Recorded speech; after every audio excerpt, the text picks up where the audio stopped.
सो hi everyone. आज basically अब धीरे धीरे आपका सीजन का एग्ज़ाम भी पास आ रहा है एंड जो लोग काफ़ी ज़्यादा वेंडर को और एग्ज़ाम को लेके बात कर रहे हैं, तो देखिए जो भी फाइनल पॉइंट होगा वो हमको नहीं पता। मान लो सपोज करो आपका एग्ज़ाम हो जाता है, तो उस चीज़ में आप कुछ कर नहीं सकते, तो आपको अपनी तैयारी पूरी रखनी पड़ेगी। वो बात की बात है कि वेंडर का क्या होता है, एग्ज़ाम का क्या होता है। इसलिए फटाफट बायोलॉजी को रिवाइज़ करते हैं, क्योंकि देखिए बायोलॉजी एक ऐसा टॉपिक हो गया है आज जो बहुत ज़्यादा नंबर का, बहुत ज़्यादा वेटेज खाता है, तो हम इसको छोड़ नहीं सकते।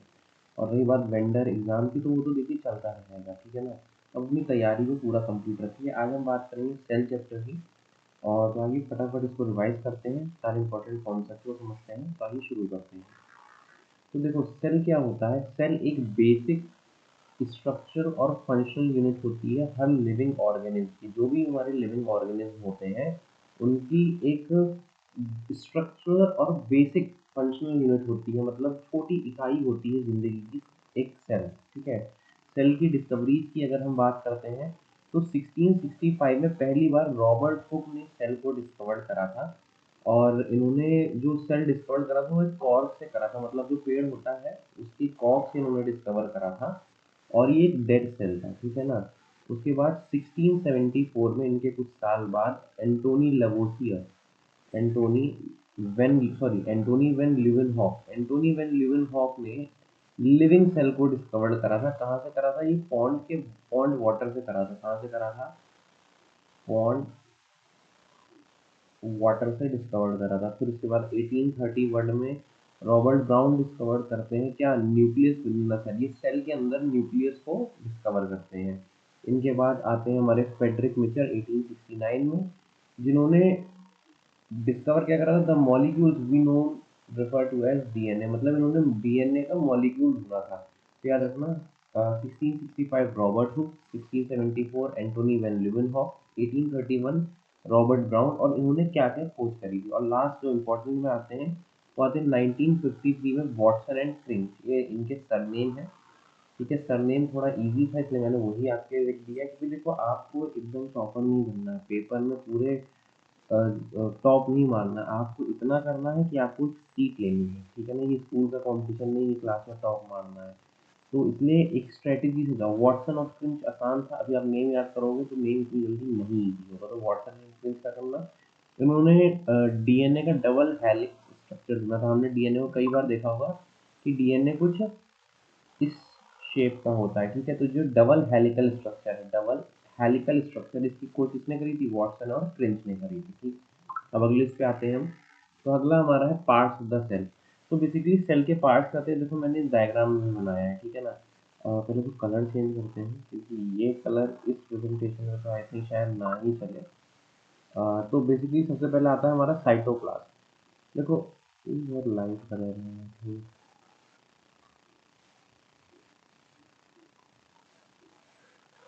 हम्म ठीक है। साइटोप्लाज्म की अगर हम बात करें, तो साइटोप्लाज्म का काम क्या होता है? देखो cytoplasm is a part between plasma membrane and nucleus, मतलब जो हमारा न्यूक्लियस होता है, न्यूक्लियस और जो प्लाज्मा मेम्ब्रेन होता है, इसके बीच का ये पार्ट होता है। क्या होता है? साइटोप्लाज्म इसके बीच का पार्ट होता है। इसके अंदर सेल ऑर्गेनल्स प्रेजेंट होते हैं। क्या होते हैं? सेल ऑर्गेनल्स प्रेजेंट होते हैं। और एक चीज और आता है, इसमें एक वर्ड और आता है, साइटोसोल। साइटोसोल क्या होता है? ये जो साइटोप्लाज्म होता है, इसका जो लिक्विड पार्ट होता है, क्या कौन सा पार्ट होता है? Liquid part. जो इसका लिक्विड पार्ट होता है उसको हम साइटोसोल बोलते हैं। क्या बोलते हैं? साइटोसोल बोलते हैं। फिर आता है हमारा सेल मेम्ब्रेन। सेल मेम्ब्रेन क्या होता है? बेसिकली आउटर मोस्ट कवरिंग होता है सेल का। सेल का क्या होता है? आउटर मोस्ट कवरिंग होता है सेल का, ठीक है। सेल का आउटर मोस्ट कवरिंग होता है।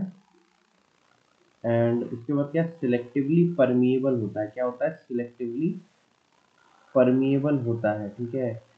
थिन होता है, इलास्टिक होता है, फ्लेक्सिबल होता है, लिविंग होता है। जो हमारी ये जो आउटर मोस्ट कवरिंग होती है, ये पतली होती है, थिन होती है, इलास्टिक होती है, हमने रबड़ बैंड देखा उसमें, वो फ्लेक्सिबल होता है, और ये लिविंग होती है। ये किससे बनती है? कई बार एग्जाम में आता है कि किस चीज़ से बनती है। ये बनती है हमारा प्रोटीन एंड लिपिड की। चीज़ याद रखना कि जो हमारी सेल मेम्ब्रेन है वो प्रोटीन और लिपिड से बनती है। ये थिन होती है, फ्लेक्सिबल होती है, इलास्टिक होती है, लिविंग होती है। और ये इसका काम क्या होता है कि पहली बात तो सेल को एक शेप प्रोवाइड करना इसका काम होता है। दूसरा काम होता है इसको कि कंटेंट्स को होल्ड करके रखना। होल्ड का मतलब जैसे मान लो ये आपका सेल है, तो इस सेल को ये शेप देने का काम करती है। इसके अंदर जो कंटेंट होते हैं उनके ऊपर एक पतली सी चादर होती है, तो उन कंटेंट को ये होल्ड करके रखती है, राइट। दूसरा आता है हमारा न्यूक्लियस। न्यूक्लियस क्या होता है, देखो न्यूक्लियस होता है largest cell structure, also known as the brain of the cell. Nucleus को हम ब्रेन ऑफ द सेल भी बोलते हैं।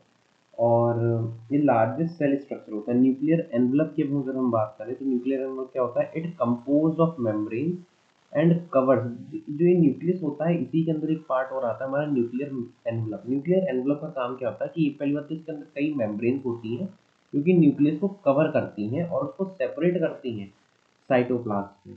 जैसे मान लो ये न्यूक्लियस है, तो इसके ऊपर जो ये कवरिंग्स होती हैं इनको हम न्यूक्लियर एनवलप बोलते हैं।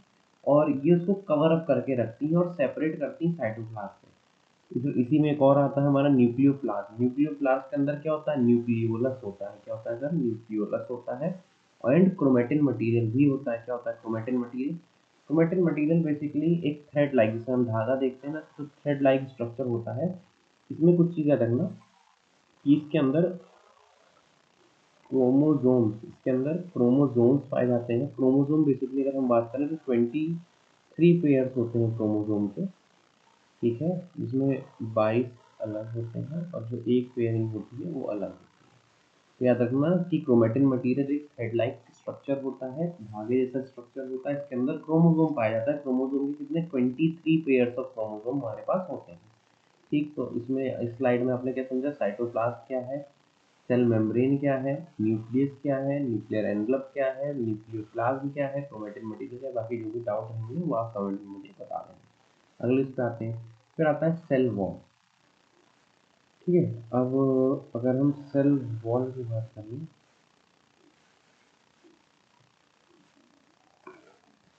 तो cell wall, sorry, cell wall, ठीक है।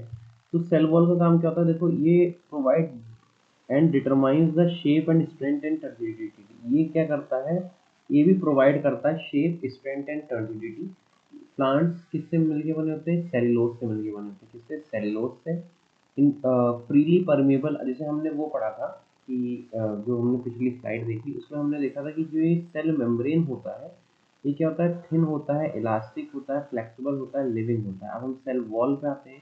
तो सेल वॉल क्या है हमारी, फ्रीली परमेबल है, लेकिन एक चीज़ है कि ये क्या है, कम कम से पहले तो बोलिए, कौन सा कलर ये, हाँ, ये क्या है, देखो ये नॉन लिविंग है। याद रखना ये चीज़ क्या है, नॉन लिविंग। हमारा वो क्या था, लिविंग था। प्लांट जो होते हैं वो सेल्यूलोज से मिलके बने होते हैं। सेल्यूलोज थोड़ा सा उधर clear कर लूँ। हाँ, ठीक है। प्लांट जो होते हैं किससे मिलके बनते हैं, सेल्यूलोज से। ये हमारा नॉन लिविंग होता है। बैक्टीरिया जो होते हैं ये हमारे made up of peptidoglycan and pectin. ये कभी कभी क्वेश्चन में आ जाता है कि भाई जो हमारा बैक्टीरियल है, ये बैक्टीरिया किससे बना है, पेप्टिडोग्लाइकन और पेप्टिन से बना है, ठीक है ना। और हमने पढ़ा था कि इसके अंदर सेल ऑर्गेनल्स भी होते हैं। कौन कौन से सेल ऑर्गेनल्स होते हैं, सबसे इंपॉर्टेंट होता है हमारा कौन सा, माइटोकॉन्ड्रिया।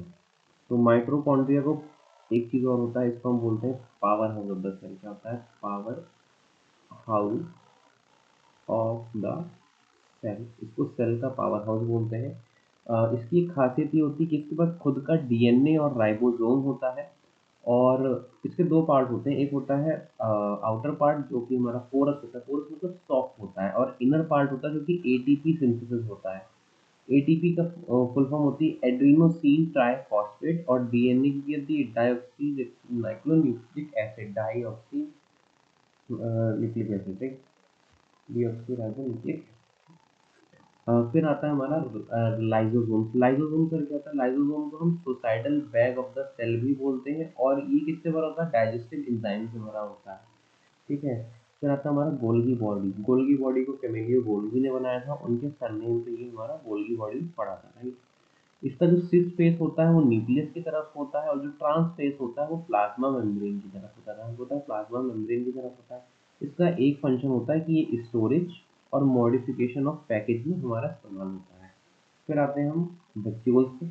वैक्यूल्स प्लांट्स की अगर हम बात करें तो वहाँ पे लार्ज होता है, परमानेंट होता है, डिस्टिंक्ट होता है और टर्जिडिटी एंड रिजिडिटी देता है प्लांट को। लेकिन अगर हम एनिमल्स की बात करते हैं तो इसमें टेम्पररी होता है, कुछ समय के लिए होता है, स्मॉल होता है और ग्लूकोज और ग्लाइकोजन प्रोटीन को स्टोर करता है। क्या क्या स्टोर करता है? Glucagon glucose and glycogen proteins को स्टोर करता है। ठीक। फिर सबसे इम्पोर्टेंट एक और आता है हमारा एंडोप्लाज्मिक रेटिकुलम। तो एंडोप्लाज्मिक रेटिकुलम दो होता है, एक होता है रफ एंडोप्लाज्मिक रेटिकुलम, एक होता है smooth endoplasmic reticulum. Rough endoplasmic reticulum क्या सिंथेसिस करता है? प्रोटीन को। और जो स्मूथ एंडोप्लाज्मिक रेटिकुलम होता है ये फूड्स एंड लिपिड्स को सिंथेसिस करता है। ये पॉइजन्स को डिटॉक्सिफाई एंड ड्रग्स को भी डिटॉक्सिफाई करता है। तो हमने सेल ऑर्गन जो जो इंपॉर्टेंट है, mitochondria, lysosomes, Golgi bodies, vacuoles, endoplasmic reticulum, याद रखना माइक्रोकॉन्ड्रिया को power house of the cell कहते हैं और ब्रेन ऑफ द सेल को न्यूक्लियस बोलते हैं। ब्रेन न्यूक्लियस को ब्रेन ऑफ द सेल बोलते हैं। तो इसी के साथ ये वाली स्लाइड आपकी पूरी होती है इस चैप्टर की। एक शॉर्ट रिवीजन नोट था कि क्योंकि पेपर पास आ रहा तो शॉर्ट रिवीजन नोट हम आपको हर चैप्टर के मैं देने की कोशिश करूँगा जल्दी। बाकी आपकी कोई भी डाउट हो तो आप मुझे कमेंट सेक्शन में ज़रूर बताइएगा। ठीक है ना? जैसे अभी चैप्टर 1 आया ऐसे ही चैप्टर 2 भी आएगा। बाकी तब तक के आप हमारे चैनल को सब्सक्राइब करिएगा।